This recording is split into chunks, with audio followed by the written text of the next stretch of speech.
Mathilde est assez inquiète de la tournure que prennent les marchés financiers et elle se demande si elle ne devrait pas investir dans l'or pour protéger son capital et lutter contre l'inflation. Qu'en pensez-vous, Stéphane ? Alors, d'abord, Mathilde n'est pas la seule à être inquiète de la tournure des marchés financiers, mais également aussi de la contraction des prêts immobiliers. Donc, il va falloir être très très vigilant pour son patrimoine, et je le rappelle à Mathilde avant de commencer.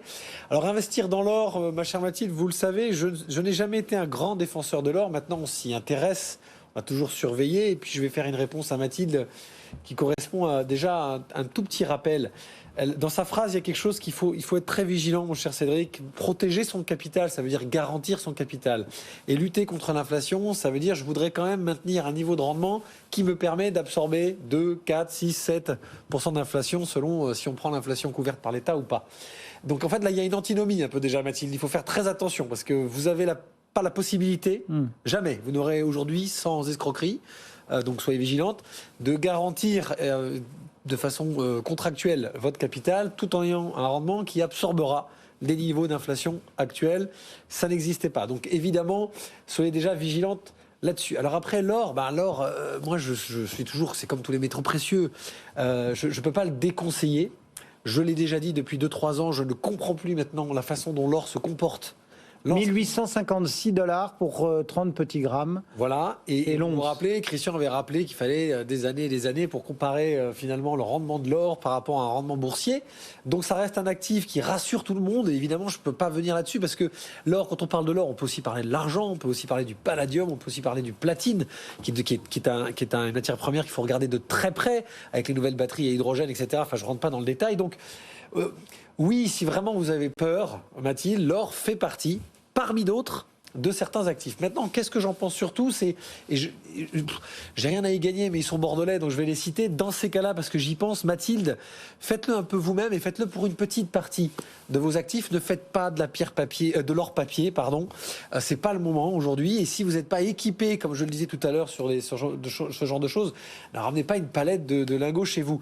On a un petit camarade qui est aujourd'hui, je pense, le leader français, qui s'appelle aucoffre.com. Vous avez sans doute dû recevoir, mon cher Cédric, qui est un bordelais, donc Monsieur Faure est un camarade.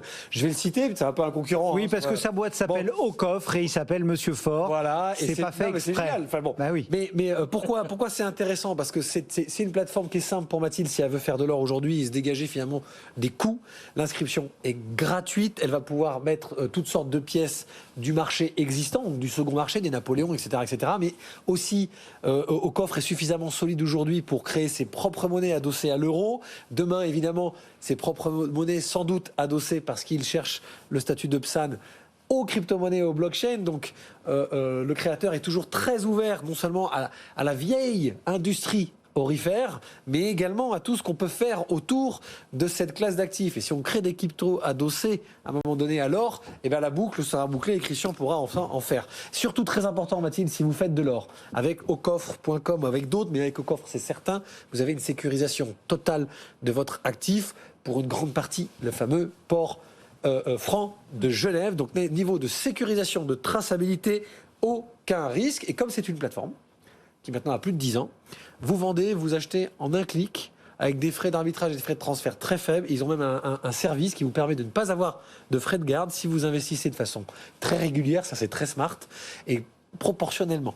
Donc il y a un double effet. C'est bien d'investir proportionnellement et tant que vous continuez à investir, vous n'avez pas de frais de garde lourds à supporter. C'est vrai qu'il y a la question de la nature de l'or, mais il y a aussi la question de sa conservation, de son authenticité. C'est hyper important. Et c'est vrai que c'est pas simple. Alors effectivement, 100% d'accord avec Stéphane, plutôt pour profiter de l'attribut valeur refuge, plutôt l'or physique. Mais si on prend un peu de recul, aujourd'hui, en période d'accélération de l'inflation et en période de tension quand même en Europe, avec la guerre en Europe ou aux portes de l'Europe, en fait l'inflation devrait l'or devrait flamber, le cours de l'or devrait flamber. Or, lorsqu'on regarde depuis le début de l'année, je l'ai pas fait depuis 2-3 jours, mais il y a 10 jours, le cours de l'or peu ou prou en euros, le cours du Napoléon ou du lingot plutôt en euros était flat. Enfin, progression de 2 ou 3%. Pourquoi ? Parce que l'or, il y a des explications techniques, mais l'or ne rapporte rien. Et c'est vrai qu'aujourd'hui, il n'y a pas de dividende. Il n'y a pas de dividende, il n'y a pas de revenus. Et aujourd'hui, les taux progressent à nouveau, notamment aux États-Unis, avec des taux obligataires 2 à 3%. Et donc, il commence à y avoir une alternative au placement placement en action. Voilà.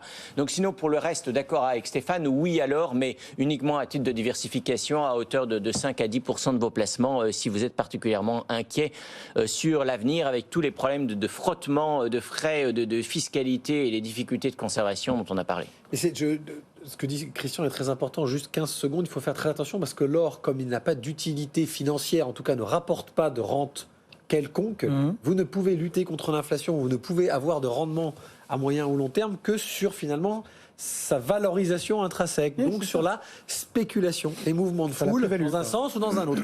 Donc finalement, c'est très ouvert, on va dire, à monsieur et madame tout le monde qui a tendance à se tourner vers cet actif en se rassurant, alors que finalement, pour gagner de l'argent avec l'or, il faut spéculer, donc c'est un actif de spécialiste.